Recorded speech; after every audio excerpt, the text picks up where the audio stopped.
আসসালামু আলাইকুম।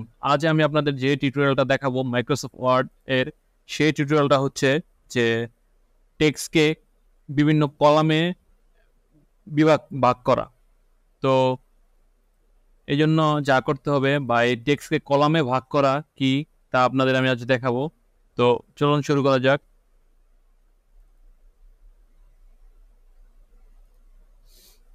আমরা নিউজ পেপারে অনেক সময় দেখি যে একটা পেপারে বা একটা কাগজে ২, ৩, ৪টা কলাম তৈরি করা হয়।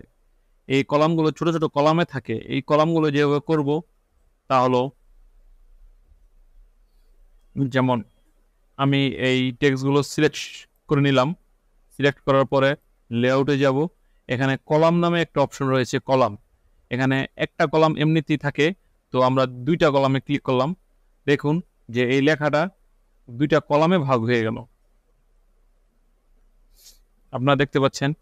তো মানে একটা প্যারাগ্রাফ এখানে, দ্বিতীয় প্যারাগ্রাফের যে কোটেশনটা সেটা এখানে, তৃতীয়টা এখানে, চতুর্থটা এখান থেকে আবার তৃতীয়টা এখান থেকে শেষ হয়ে এখানে।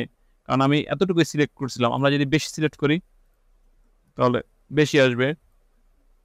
আমরা পুরা ডকুমেন্টটাকে সিলেক্ট করলাম। সিলেক্ট করে ৩টা কলামে দিলাম। আপনারা দেখেন যে ৩টা কলামে এটা বিভক্ত হয়ে গেল। পত্রিকায় যেভাবে কলাম ছাপা হয় বা আর্টিকেল লেখা হয়, মূলত পত্রিকায় এইভাবে আর্টিকেল লেখা হয়। তো কন্ট্রোল যে দিয়ে আমরা অ্যালাইনটা ঠিক করে নিলাম, অ্যালাইনমেন্টটা। তো এখানে দেখতে পাচ্ছেন যে এখানে ৩টা কলাম পর্যন্ত করা যায়। তো ৪টা কলাম করা যায় না, আপনারা চাইলে আরো বেশিও করতে পারবেন। তো এখানে মোর কলামে গেলে আপনারা ম্যানুয়ালি ৪টা, ৫টা, 6টা আপনাদের পেপার সাইজ অনুযায়ী এবং আপনাদের পছন্দ অনুযায়ী আপনারা কলামকে ভাগ করে নিতে পারবেন। তো এখানে অ্যাপ্লাই টু সিলেক্টেড সিলেকশন, অর্থাৎ আমি যেই টেক্সটগুলো সিলেক্ট করছি সেই টেক্সটগুলোই এই ৩টা কলামে আসবে।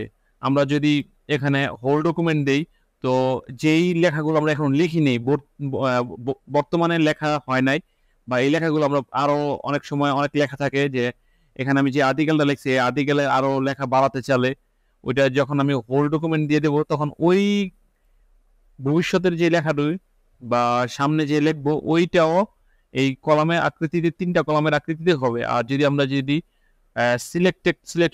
সিলেক্টেড সিলেকশন দেই, তাহলে যেইগুলো আমি সিলেক্ট করছি এগুলোই বর্তমানে ৩টা কলামে থাকবে। তো এরপরে আরেকটা অপশন রয়েছে যে লাইন বিটুইন। লাইন বিটুইনে ক্লিক করলে আপনারা দেখেন একটা লাইন আকৃতি আসছে।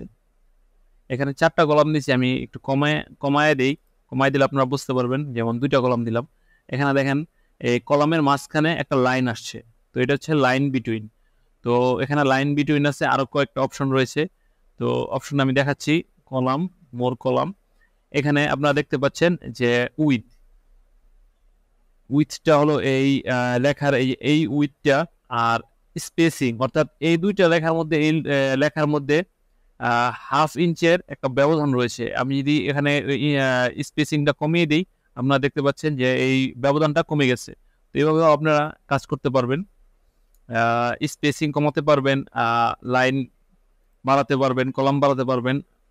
এখানে 2, 3, তার number of column, equal column with, মানে প্রত্যেকটা কলামে সেম সাইজ থাকবে। এখানে ইকুয়াল কলাম উইথ, এখানে আপনার। তো এভাবেই পত্রিকায় এভাবেই একটা বড় পেজকে বিভিন্ন কলামে বা কলাম আকৃতিতে ভাগ করে ছোট ছোট আকৃতিতে বিভিন্ন পেজে দেওয়া হয়, এবং এটা সহজে। তো আপনারা ধন্যবাদ।